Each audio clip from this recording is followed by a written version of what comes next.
Good morning students. आज हम math में chapter number 3 factors and multiplication के चैप्टर को आगे बढ़ाएंगे और इसके कुछ और सम्स आपको सॉल्व करवाएंगे। पिछली वीडियो में हमने आपको डिविजिबिलिटी टेस्ट के बारे में बताया था। आज उसी चैप्टर को आगे बढ़ाते हुए हम आपको प्राइम फैक्टर्स के बारे में बताएंगे। प्राइम फैक्टर्स को डिवीज़न मेथड से हम कैसे सॉल्व करते हैं, प्राइम फैक्टर कैसे निकालते हैं, यह आज हम आपको बताएंगे। तो सभी बच्चे अपनी बुक का पेज नंबर 49 ओपन कर लेंगे और साथ में एक नोटबुक भी ले लेंगे, जिससे आपको सही से समझने में आसानी होगी। तो चलिए स्टार्ट करते हैं। Question number 8, find the prime factors of the following numbers by division method.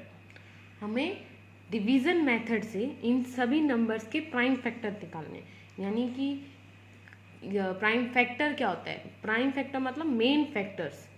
Main factors क्या होते हैं, जिन्हें दोनों को मल्टीप्लाई करने पे ये आंसर आए। तो अब हम इसे स्टार्ट करते हैं। फर्स्ट है हमारा 824। डिवीज़न मेथड से प्राइम फैक्टर निकालने का मतलब होता है उसे डिवाइड करते, यानी उसे टेबल का यूज़ करते हुए उसे सॉल्व करना। हम इसे तब तक सॉल्व करते हैं जब तक हमारा आंसर 1 नहीं आ जाता। कैसे? ऐसे हम एक 24 लिख के यहाँ पे एक लाइन खींचेंगे और एक लाइन ऐसे। अब हमें ये देखना है, अब हम सबसे छोटी टेबल यानी 2 से स्टार्ट करते हैं। 2 में 24 किस नंबर पे आता है? 2 को अगर हम 24 को 2 से डिवाइड करेंगे तो वो किस पे आएगा? 2 12 पे। 2 12 जो 24 ऐसे करके देखेंगे। और 2 की टेबल में 12 आता है। तो हम यहाँ लिखेंगे 2 की टेबल। जो टेबल से हम उसे काट रहे हैं, डिवाइड कर रहे हैं, वो हम इधर साइड में लिखते हैं और वो जिस नंबर पे कट रहा है उसे हम उसके नीचे लिखते हैं। 2 की टेबल में 6 पे 12 आता है। अब ऐसे ही 2 की टेबल में 6 आता है, 2 की टेबल में 3 पे 6 आता है। अब बचा, अब ये 3 जो है 2 की टेबल में नहीं आता, तो अब ये किससे जाएगा? हम ऐसा नंबर, ऐसी छोटी सी छोटी टेबल लेते हैं जिसके अंदर यहाँ वाली डिजिट आती है। तो अब ये 2 में नहीं आती तो ये 3 में आता है, तो 3 1 जा, ये यहाँ पे ख़त्म हो गया क्योंकि जो हमारा एंड प्रोडक्ट है 1 आ गया है। अब 1 आ गया यानी कि ये कंप्लीट सॉल्व हो गया है। तो इसके मेन प्राइम फैक्टर्स क्या हुए? जो यहाँ जिस टेबल में आए हैं ये, वो हुए इसके प्राइम फैक्टर्स, यानी हैंस 24 इज इक्वल टू 2 इंटू में 2 इंटू में 2 इंटू में 3, यानी इसके प्राइम फैक्टर्स क्या क्या हुए? 2 और 3। 2 इंटू 3, ये सबको अब अगर मल्टीप्लाई करेंगे हमारा आंसर 24 आएगा। अब देखते हैं नेक्स्ट। बी है हमारा 36 में 36 दिया हुआ है। अब हम इसे सॉल्व करेंगे। 36 2 की टेबल में 18 पे 36 आता है। 2 की टेबल में 18 9 पे आता है। ऐसे ही अब 9 2 की टेबल में नहीं आता, तो हम इसे 3 की टेबल पे देखें। 3 की टेबल में 9 आता है, हाँ 3 की टेबल में 9 आता है। 3 3 जाते, फिर यहाँ 3, ये भी हमारा सॉल्व हो गया, 1 तक आ गया। तो हम 36 is equal to 2 into 2 into 3 into 3। ऐसे ही नेक्स्ट सी देखेंगे।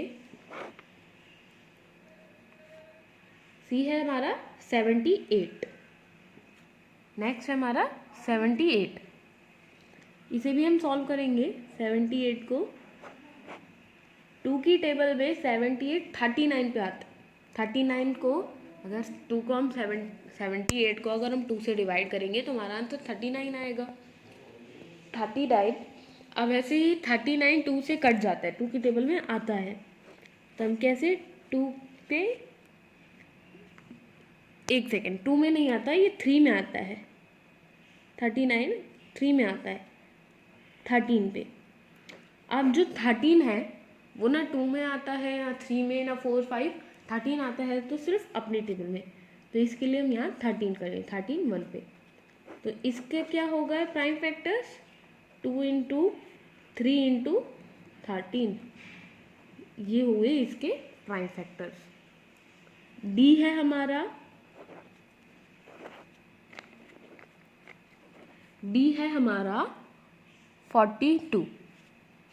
42 को अब हम ऐसे करके देखेंगे। 42 2 की टेबल से चला जाएगा टू 21 पे। ऐसे ही अब 21 2 में नहीं आता पर 3 में आता है। 3 7 जा और 7 आता है सिर्फ अपनी टेबल में। 7 1 जा। तो हमारे फैक्टर्स क्या हुए 42 के लिए? प्राइम फैक्टर्स 2 इंटू 3 इंटू 7, ये हुए हमारे प्राइम फैक्टर्स। नेक्स्ट ई है हमारा 176। इसे भी सॉल्व करेंगे 176। ये है लॉन्ग डिवीजन मेथड से, ये डिवीजन मेथड से प्राइम फैक्टर्स निकालना। प्राइम फैक्टर्स यानी मेन फैक्टर्स उसके। 2 की टेबल में 176 को अगर हम करेंगे तो 88 आ जाएगा।